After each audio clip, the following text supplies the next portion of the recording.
So hi guys, welcome to this Money Control live stream. You're watching Midday Market Mood Check with me, Nandita, Khemka, my colleague Yatin, Mota, and of course we have a special attraction on the show today, Nimesh Shah from CNBC TV18 joining in to do a market check as well as to do a check across how the mood is panning out across dealing moves now.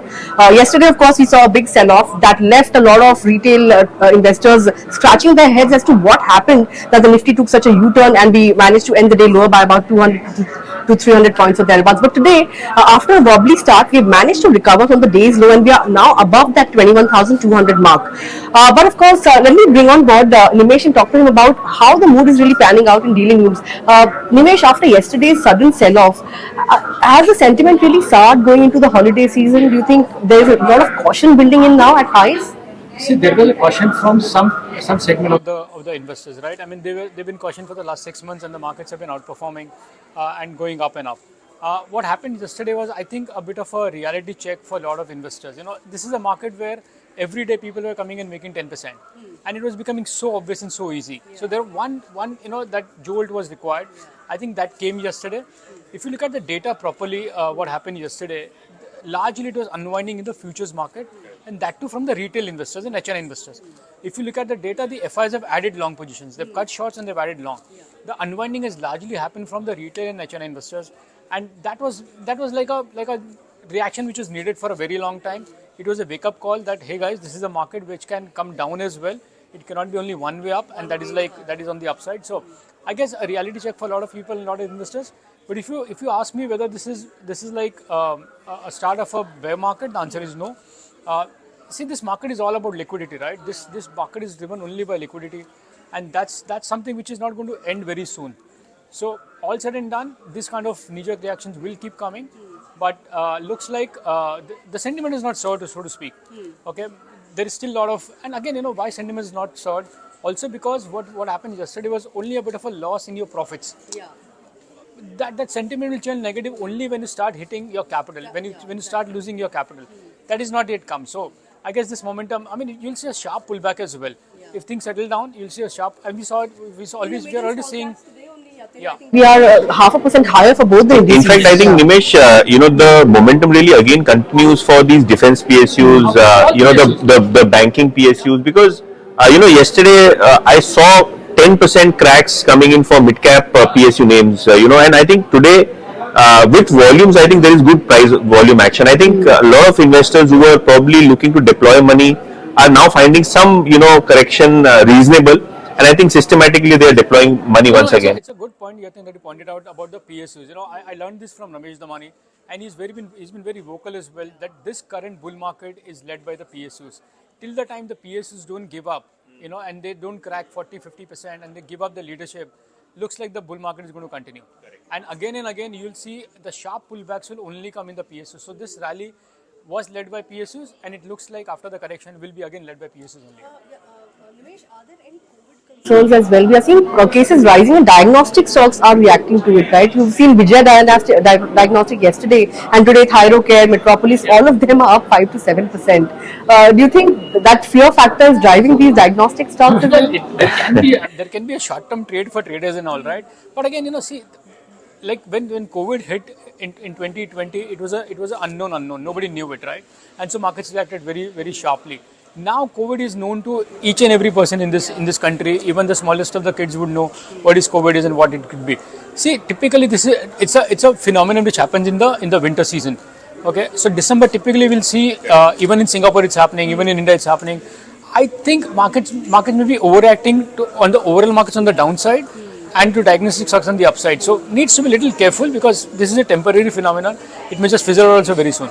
Also, the RBI circular on borrowers, in fact banks and financial institutions' exposure to AIF. We saw stocks like Piramal and IIFL Finance react to it. Of course, there is some clarification coming in from Piramal Enterprise today as well as to their exposure to AIFs. But Yatin, what is the kind of exposure the entire group has to AIFs, and what are they going to do about it? I think Piramal Enterprise has done a disclosure. They have over 4,000 crores in the AIF exposure, and probably they'll have to make provisioning because RBI has given a 30-day window to recover. So it is impossible for anybody to really reverse those investments in 30 days. So I think the company has informed the exchanges that they are hopeful that the AIF investments will be liquidated and will come back. But I think action really is in the stocks like Indiabulls, Housing Finance and Piramal, which have seen good amount of recovery, in the market. In fact, a lot of stocks are showing recovery.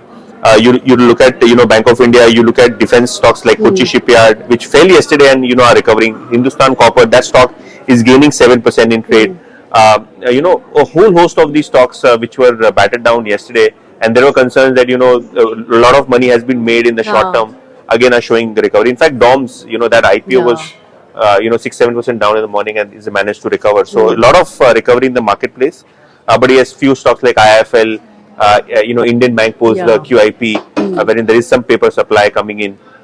Those stocks are languishing in trade. But overall, I think the market's advanced decline ratio is almost 3:1 right now, and Nifty gaining by a full 100 points right now. Nimesh, I also want to pose another question on block deals to you. Of course, a spate of block deals have been happening. Promoters and long-term investors have been exiting, right? Today as well, there was one on Ami Organics, right? Just fill us in on that as well. And also tell us, is there a lot of caution building in because of this factor as well? So, okay, coming first on the Ami Organics block, I broke the story in the morning as well. The non-promoters, the ex-promoters of the group, which are now classified as the public holders, they own 17% of the company and they sold 12% in today's block deal. I don't know whether they've completely exited with today's block.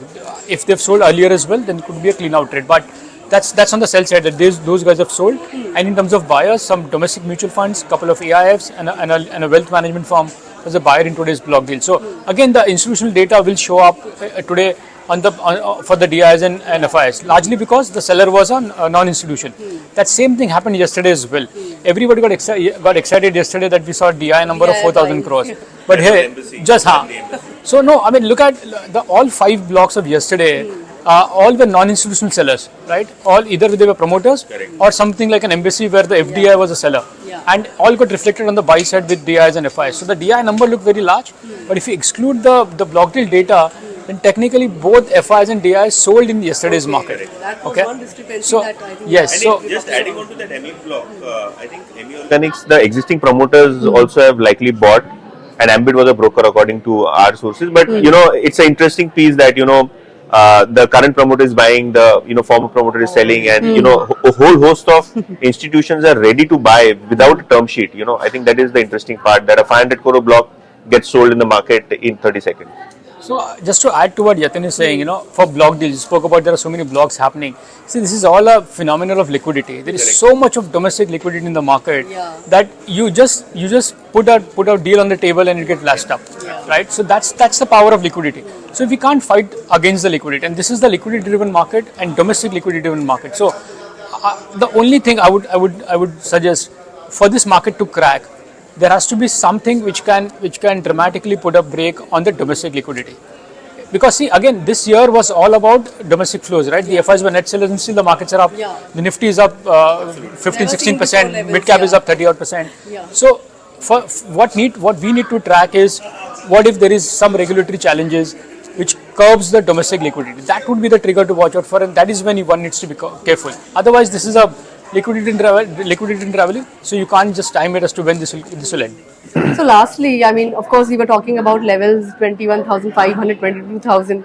Are there still people who believe that we can hit the 22,000 mark before we start the new year? Yatin, what are you picking up from your sources and experts? So my boss is hopeful that 22,000 of the Nifty is coming, and obviously, today is expiry, and there is some bit of short covering also in the market, because yesterday a lot of individuals, HNIs, shorted the market equally quite hard, hoping that we would hedge and probable gap down today.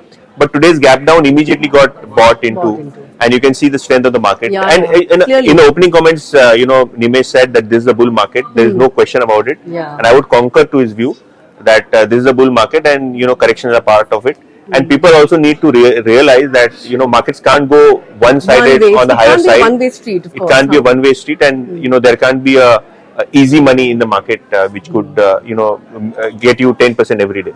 Well, that's the consensus then. The bull market is on. These are all healthy corrections that get bought into, and that's what is happening at the current juncture as well. With that, it's a wrap on this edition of Midday Market Mood Check. I want to thank Nimesh for taking out time and coming and discussing the markets and daily news with us.